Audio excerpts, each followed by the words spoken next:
Good morning and welcome to Tuesday, June 16th, 2020, and today's devotion is titled The Dragon and the Woman. Pretty ominous sounding title. We'll be reading out of Revelation chapter 12, verse 14, and it reads, "And to the woman were given 2 wings of a great eagle, that she might fly into the wilderness, into her place, where she is nourished for a time, and times, and half a time, from the face of the serpent."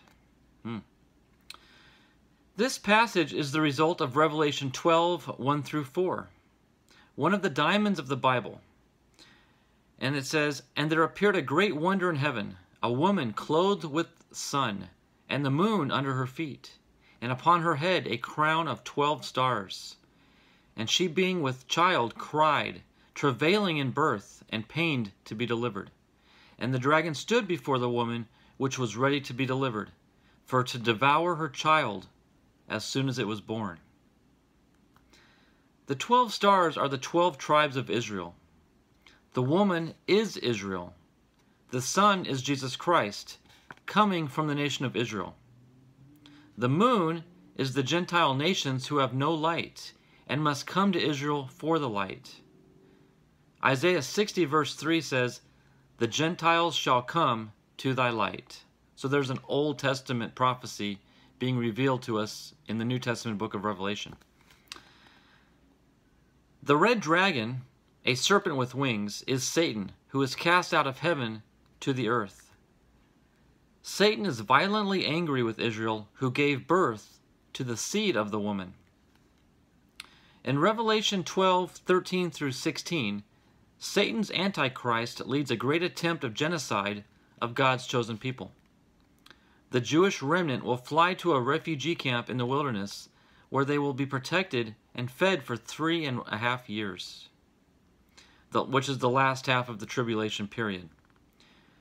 In verse 15, the Antichrist leads great armies against Israel to destroy them.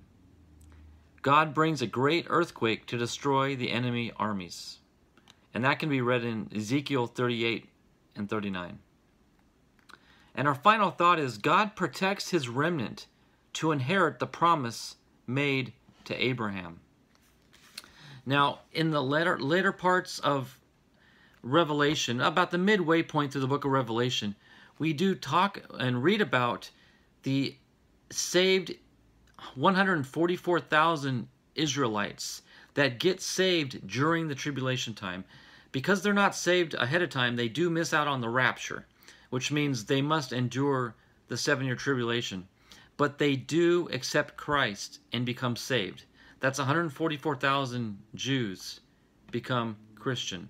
And then their commission from that point on is to try to spread the word of God and the gospel of Jesus Christ to the world and be a witness to the world before the tribulation ends. Because if somebody dies in the tribulation without getting saved, they're doomed to hell, just like any other lost person.